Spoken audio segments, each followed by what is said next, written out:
রক্তের সম্পর্ক, মানে অন্তরাত্মা টানে সব। এটা গ্রেভিটা শুকিয়ে একদম শুকনো শুকনো কষা কষা মাংস। Hello friends, welcome back to my new blog. আশা করি তোমরা সকলে ভালো আছো আর আমিও ভালো আছি। আজও একটা বিশেষ দিন, নাকি নেতাজির জন্মদিন। তা নেতাজির চরণে জানাই শতকোটি প্রণাম। তা এরকম মানুষ হয়তো আর জন্মাবে না। তা যাই হোক বন্ধুরা, আজকে সকাল থেকে ব্লগটা স্টার্ট করতে পারিনি, তার কারণ চোখের কন্ডিশন খুব একটা সকালবেলাও ভালো ছিল না। তা এখন হয়তো অনেকটাই কিওর হয়ে গেছে ড্রপটা দিচ্ছি বলে। তা সকালবেলা একটু চোখটা বন্ধ করেই ছিলাম, রেস্ট করছিলাম চোখটায়, কিন্তু রান্না খাওয়া তো করতেই হবে। তা আজকে ছেলের ইচ্ছে হয়েছে চিলি চিকেন খাবে, তা যদিও হুট করে প্ল্যানিং হয়েছে। তা সকাল থেকে সেইভাবে কোনো প্ল্যানিং ছিল না, এখন হুট করে বলছে মা চিলি চিকেন বানাও। এবার ফ্রাইড রাইস সাথে হলে খুব ভালো হতো, কিন্তু দেরাদুন রাইস দিয়ে ভাত করছি, কিন্তু আর কোনো সবজি টবজি নেই। আর আমরা কালকে একটা জায়গায় যাচ্ছি, সেই কারণে কোনো বাজার হাট করাইনি। তা আমি বললাম ঠিক আছে, ফ্রাইড রাইস যদি নাও করতে পারি, একটু কিশমিশ দিয়ে ঘি দিয়ে তোকে ভাতটাকে ফ্রাই করে দেবো, ফ্রাইড রাইসের মতনই হয়ে যাবে, শুধু সবজিটা বাদে। তা যাই হোক, এখন তো চিকেনগুলোকে ভেজে নিচ্ছি। আর একটু কমে দিয়েছিলাম বলে না, গ্যাসের নিচটা মানে কড়ার নিচটা একটু ধরেও গেছে। তা যাই হোক, চিকেনগুলো ফ্রাই করে সমস্ত কাটাকুটি হয়ে গেছে, গুছিয়ে গেছি, নিয়েছি। তা চিলি চিকেন করতে বেশি ঝামেলা লাগে না, খুব তাড়াতাড়ি হয়ে যায়। তা আজকের ব্লগটা তোমরা দেখতে থাকো, আশা রাখছি ভালো লাগবে। আর হঠাৎ করে ফাইনালি আজকেই ঠিক হলো, মানে কালকে বেরোনোর কথা ছিল, ওটা মানে কি বলবো, আজকেই ঠিক হলো যে আজকেই আমরা বেরোবো, কালকে নয়। সকালবেলা উঠতে ভীষণ কষ্ট, সকালবেলা তো উঠতেই পারছি না কতদিন যাবত। তা সকালবেলা চাপ হয়ে যাবে বলে হঠাৎ করে রূপক আর আমি দুজনে মিলে ডিসাইড করলাম যে চলো এখনই বেরিয়ে যাই। আর কোথায় যাচ্ছি যেতে যেতে তোমাদের বলছি, চলো। আর আমরা একদম বেরোবার জন্য পুরোপুরি প্রস্তুত হয়ে গেছি। এদিকে দেখো সুস্মিতাও পুরো রেডি, এদিকে ব্যাগ গোছানো, ছেলেও রেডি হয়ে গেছে। তা আমরা ভেবেছিলাম 4টের মধ্যে বেরোবো, সেখানে 4:30 বেজে গেল। অলরেডি অনেকটাই লেট, আর রাস্তাটা অনেকটা রাস্তা, সব মিলিয়ে প্রায় 4 ঘন্টার রাস্তা। তো চলো বেরোনো যাক। নাও নাও নাও। খুব শর্ট টাইমে সবকিছু করেছি, সব টাইমে সব গোছানো গাছানো সবকিছু।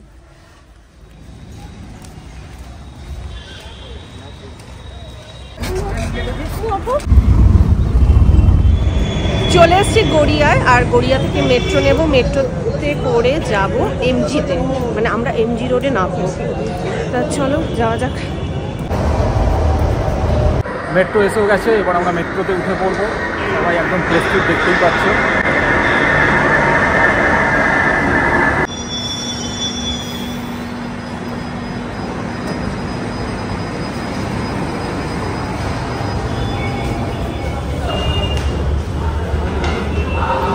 নেমে পড়েছি, দেখতেই পাচ্ছ।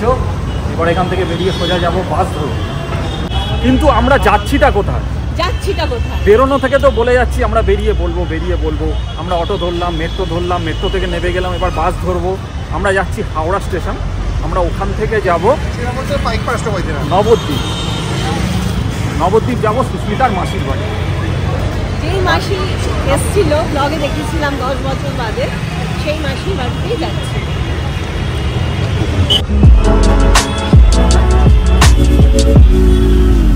ঠান্ডা লাগছে।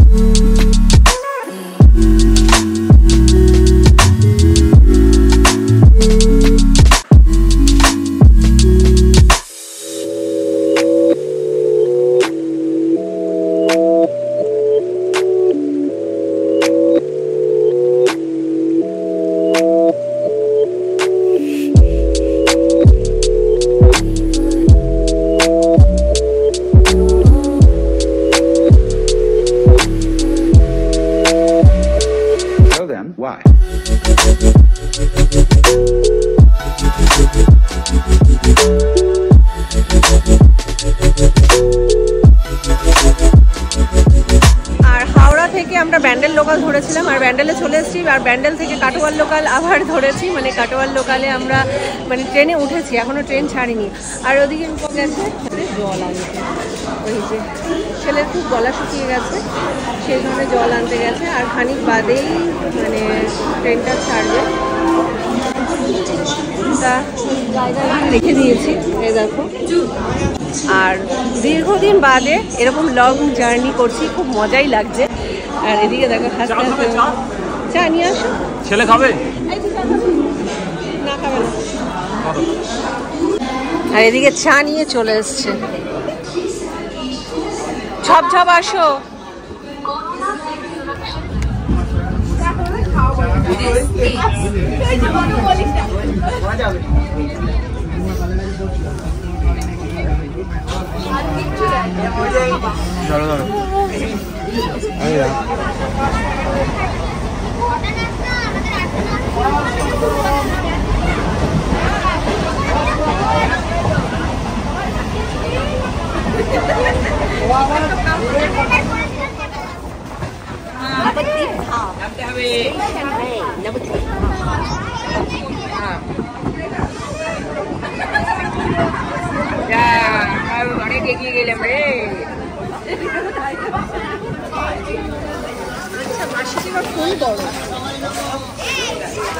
আর আমরা নেমে পড়েছি নবদ্বীপ ধামে। এবার এখান থেকে আমরা 3 নম্বরে নেমেছি, আমাদের যেতে হবে 1 নম্বর প্ল্যাটফর্মে। ওখান থেকে আমাদের ধরতে হবে টোটো। অলরেডি সুস্মিতা আর রিমো এগিয়ে যাচ্ছে। এখানে আমার যেন একটা রক্তের সম্পর্ক, মানে অন্তরাত্মা টানে, সব সময় আমাকে অন্তরাত্মা টানে। নবদ্বীপ ধাম অনেক একটা পুণ্যস্থান। তা চলো বন্ধুরা, এবারে এগিয়ে যাওয়া যাক। আর আমরা পুণ্যস্থানে নেমে গেছি। আর আজকে যেহেতু একটু ছুটির দিন আর রাত্রি অনেকটাই হয়েছে, 9টা বেজে গেছে, তার জন্য পুরো স্টেশন প্রায় ফাঁকা বললেই চলে। দেখো বন্ধুরা, বাইরে প্রচুর ঠান্ডাও রয়েছে, মারাত্মক ঠান্ডা। হ্যাঁ, খুব স্টাইল করে, এইদিকে আমি টুপি না নিয়ে স্টাইল করে মানে ঠান্ডাটা লাগালে বুঝতে পারবে প্রচুর ঠান্ডা এখানে, মানে ভাবা যাচ্ছে না এত ঠান্ডা।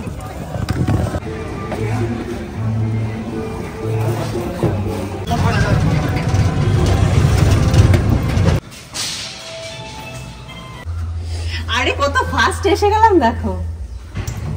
কিছু অসুবিধা এখানে? কোনো অসুবিধাই না, আরো অনেক সুবিধে, অনেক সুবিধে।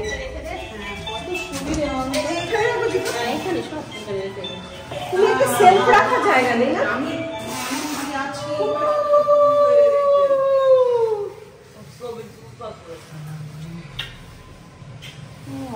হ্যাঁ হবে, সুন্দর। আর মাসি আমাদের জন্য চিকেন বানাচ্ছে, আর মাসির হাতের চিকেন তো একদম জাস্ট অমৃত, মানে কোনো কথা হবে না।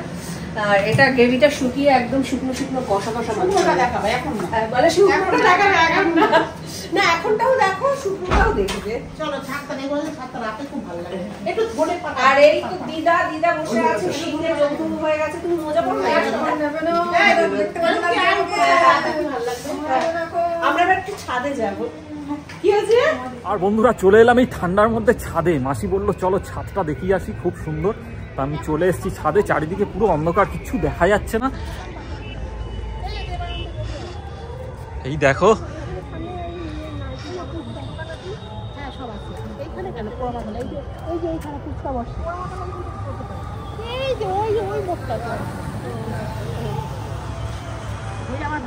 লাইট চলছে, দাঁড়া ওই দিকটা, ওই যে দেখতে, ওই যে ব্রিজ, ওই যে ব্রিজ, ওই যে ধোঁয়া বেরোচ্ছে। হ্যাঁ, এটা আমি হাঁটা, এই যে ব্রিজ, ওই যে ওই যে ব্রিজ হচ্ছে কতটা।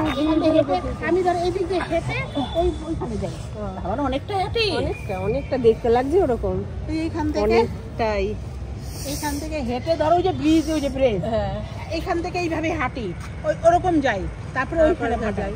এই ব্রিজটা পার করে এই ভাটাটা, তাও 3-4 কিলোমিটার। ওইটাই ওইটাই, আরে হ্যাঁ হ্যাঁ ওইটাই ওইটাই, হ্যাঁ আমার ভাটা। ওই তো ধোঁয়া উঠছে, ঠিকই বলছিস। আর রাতের খাওয়া দাওয়া করতে সবাই বসে গেছে। দিদাকে আগে দেওয়া হয়ে গেছে, কারণ দিদার বয়স হয়েছে যথেষ্ট। আর রাতে আমাদের জন্য দেখো কত সুন্দর একটা চিকেন বানিয়েছে মাসি। আর দিদা মাংস খায় না, সেই কারণে দিদা মাছ দিয়ে খাচ্ছে। আর সমস্ত খাবার একদম গরম গরম রেডি একদম। সবাইকে আমার কটা রুটি দিচ্ছ? তুমি তো 4টে খাও। হ্যাঁ 4টেই দিয়েছি। বাবা রুটি সাইজ এখানে এত বড়? হ্যাঁ দাও। আচ্ছা নাও। অলিদা তোমার একটা রুটি তোমার চিকেনটা তো দেখেই আমার জিভে জল আসছে গো। তাই চিকেনটা কোনগুলো দেবো? তাহলে আর যা কিছু না, ইচ্ছা জিভে দাও। জল নিয়ে বসে থাকো। তাই না বলো সঙ্গীতা? বলছে চিকেনটা দেখে জল আসছে, তাহলে ওই জল নিয়ে বসে থাকো, খেতে হবে না। হ্যাঁ ঠিক আছে। কেন ঠিক আছে কেন, তুমি তো ভালো খাও। যাই হোক বন্ধুরা, অনেকটাই রাত্রি হয়েছে, এরপর তো খাওয়া দাওয়া হবে, তারপর চেঞ্জ করে শোয়া হবে। আমি এখনো চেঞ্জ করিনি, কারণ শীতের দিন তো পারছি না, একবারে খাওয়া দাওয়া করে ফাইনালি চেঞ্জ করব।